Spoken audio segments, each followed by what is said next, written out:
from each level, all right, that I went to. I was like, no, I just got done accepting the last one. What you talking about, Prophet? What's up, CEO Boss Chicks?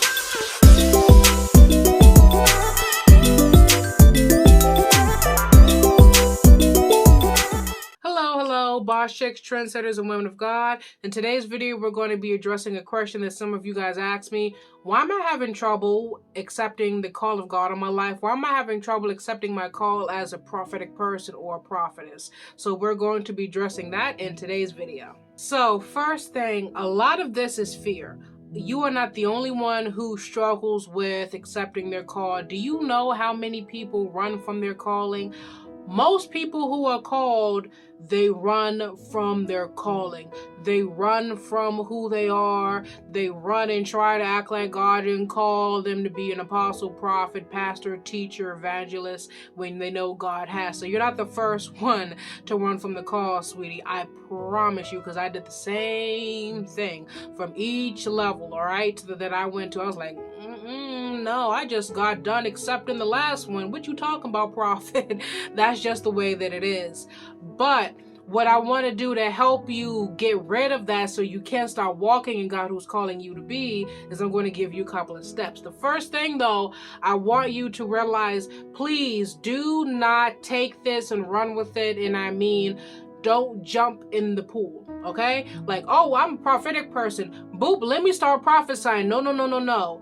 I want you to take the time to learn how to build a deeper relationship with God, to get rid of any hindrances that will stop you from walking in leadership, because, you know, you can't be prophesying people under a table one minute, then cussing somebody out or gossiping about people the next minute. You know what I'm saying? You can't be doing that. I want you to work on who as God has called you to be. I want you to work on being a good, faithful Christian, a good servant for the Lord. I want you to work on having a good relationship with God first.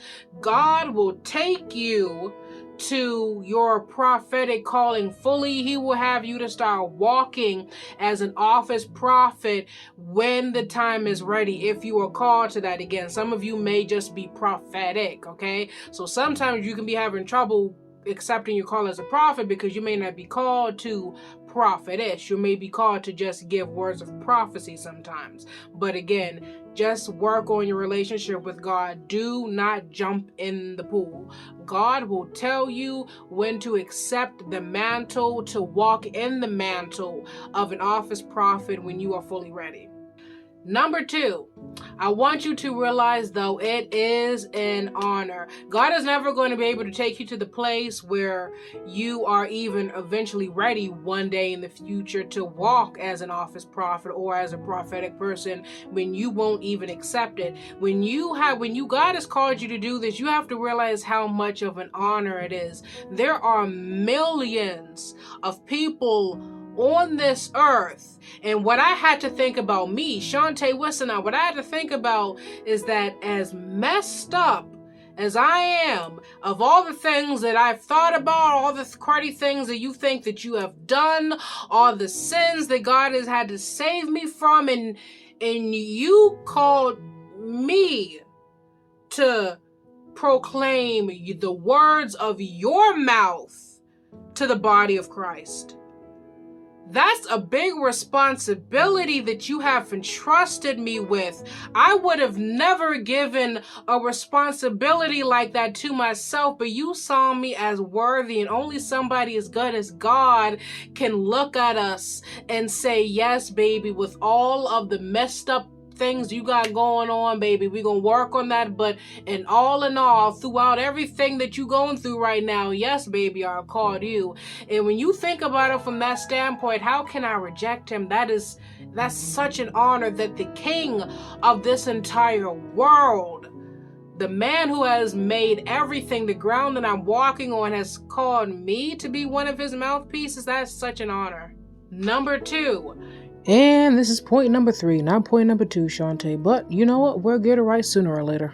You need to realize that others' breakthrough is attached to you. And this is something else that kind of jolted me awake. When I realized, I want you guys to think about Chidi, TD Jakes, your favorite local preacher, TV preacher, whatever, the people you watch on YouTube. How many times have you turned on your TV, opened up your phone, and somebody said exactly what you needed to hear right now for the season that you are in? You are called to do that for somebody. How many times will you feel like you were down in the dumps, you were low, and you were like, God, you're going to have to bring me out of this, and a prophetic word came forth to you that spoke to you, that reminded you of who your Father is? You are called to do that for somebody.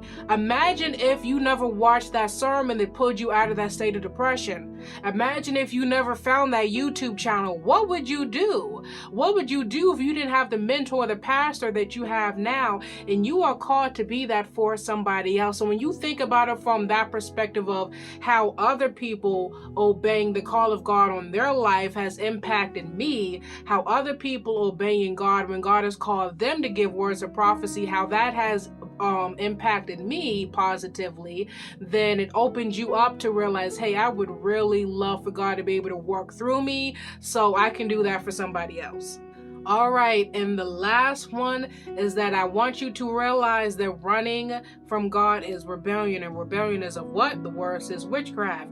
Again, now we have talked about this before, and I want to bring it up because it is important. I'm not trying to scare you guys into walking into your calling with God, because Lord knows God does not want that. But I do want you to realize that directly disobeying God when you know what He has called you to do, or you have a feeling that you know what He has called you to do, and you still run from it, you still deny Him, you act like you can't hear Him, then you are now walking in rebellion. And as people who are called to the prophetic, it is a horrible thing for us to walk in a place where we are directly acting like somebody that is our direct enemy. Witches and witchcraft is the direct enemy of a prophet. And when, per the Bible, when you're rebelling against God and being disobedient, not doing what He has asked you to do, you are rebelling and walking in witchcraft now. And two, you do not, Ezekiel talks about the blood being on your hands. You never want that blood to be on your hands. You never want the blood on your hands of,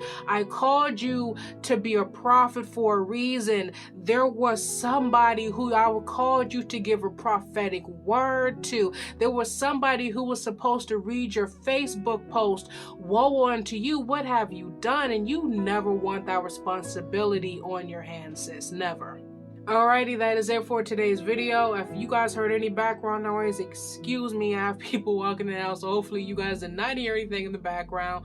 But if you like today's video, if this content has helped you at all so far, please smash that like button, comment down below, and share this video with another woman of God who you think really needs to hear this. And don't forget to hit that subscribe button. As always, if you need more content to help develop you as a leader, I have the links to my ministry's website and my business website. I have the links to my social medias for my outreach ministry and my business, and I have the links to everything else you need to keep in contact with me, okay? I love you guys so much. Remember, it's CEO Boss Chick mentality time, baby. Let's go.